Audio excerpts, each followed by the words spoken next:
I'm Dawson Schmidt here with the latest stories and developments in this week's Commodity Roundup on Trader PhD.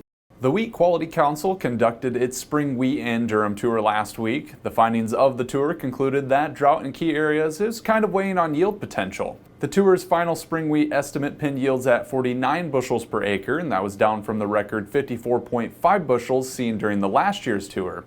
Disappointing rainfall throughout much of the growing season put crop establishment at a vulnerable start. However, late season rain lent a hand to better conditions as the season progressed. Despite lingering drought, the Wheat Quality Council said yields could end up above the 5-year average. U.S. farmers did kick off the spring wheat harvest last week. The USDA's crop progress report on Monday showed that 1% of the crop had been harvested as of Sunday. Progress aligned with last year's pace, but was 2 percentage points behind the 5-year average. The USDA released its biannual July cattle report last week after reduced funding led to a 1-year hiatus in 2024. To no surprise, the report highlighted further contraction in the U.S. cattle herd. The U.S. cattle and calf inventory totaled 94.2 million head as of July, down 1% from the July 2023 report. That was also the lowest July inventory on record for data going back to 1973. Looking back at the breeding herd, though, the number of beef cows totaled just 28.7 million head, down 1% from 2 years ago, and the lowest since 1961. Historical herd liquidation has been the primary driver of record cattle prices this year, and despite some possible signs of monthly data, Friday's report suggested herd expansion has not yet been prevalent. Beef heifer replacement stood at 3.7 million head, down 3% from July 2023.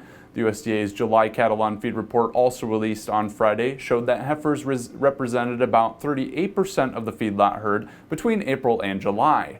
That percentage ticked back up from the April quarterly data and is still well above historical averages, indicating a slow process to hold heifers back for breeding.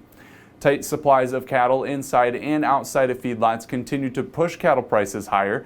The CME feeder cattle index hit a new all-time high of $332 per hundredweight this week. Continued strength from meat packers drove fat cattle prices to new highs as well. Global soybean crushings among top producers have been operating at a record this season. Outside of China, the United States, Brazil, and Argentina represent about 70% of global soybean crush. Agency data from each country shows that combined crush volumes reached 65 million metric tons for the first 5 months of 2025.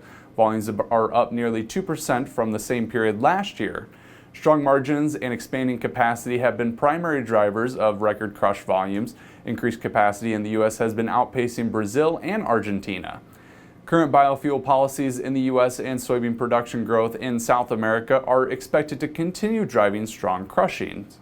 Thanks for watching. I'm Dawson Schmidt, and this has been Trader PhD.